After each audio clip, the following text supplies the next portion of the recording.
আজকে রাতে এর ডিনারে খিচুড়ি বানিয়েছি। সেই খিচুড়ি বানানোর রেসিপিটা ছোট্ট করে ভিডিও করে তোমাদের সঙ্গে শেয়ার করছি। এদিকে পেঁয়াজ ভাজা হচ্ছে, আমি মশলাগুলো রেডি করে নিচ্ছি। সব রকমই মশলা দিলাম, যেহেতু আমি নিরামিষ খিচুড়ি রান্না করিনি। মশলাটা পেঁয়াজ ভাজার মধ্যে দিয়ে কষে নেব।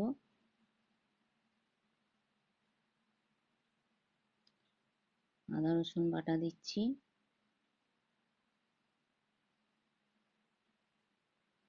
চাল, ছোলার ডাল, মুসুর ডাল দিলাম। তোমরা যদি না চাও ছোলার ডালটা নাও দিতে পারো। এবার চাল, ছোলার ডাল 3 রকম দিয়ে ধুয়ে নিচ্ছি। চাল ডাল একসঙ্গে দিয়ে মশলার সঙ্গে কষে নেব।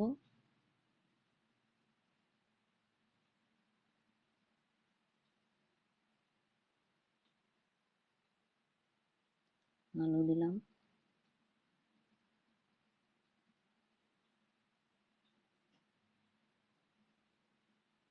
স্বাদ অনুযায়ী নুন দিচ্ছি।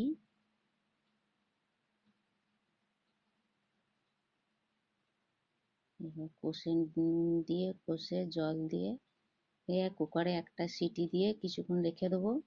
তারপর গাজর ভাজা, বিনস ভাজা দিলাম, মটরশুঁটি। তোমরা চাইলে ফুলকপিও দিতে পারো ভেজে। টমেটো, কাঁচা লঙ্কা দিয়ে একটু ভালো করে কষে নেব।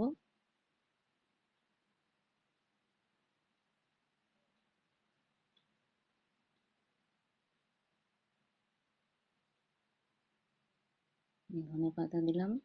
এবার কুকারে আর একটা সিটি দিয়ে নেব।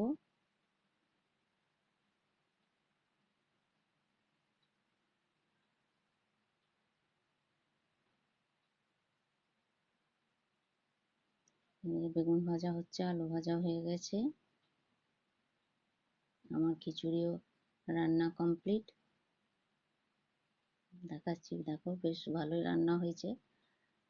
আমার YouTube channel food and travels তোমাদেরকে ভালো লাগলে অবশ্যই লাইক অ্যান্ড সাবস্ক্রাইব করবে।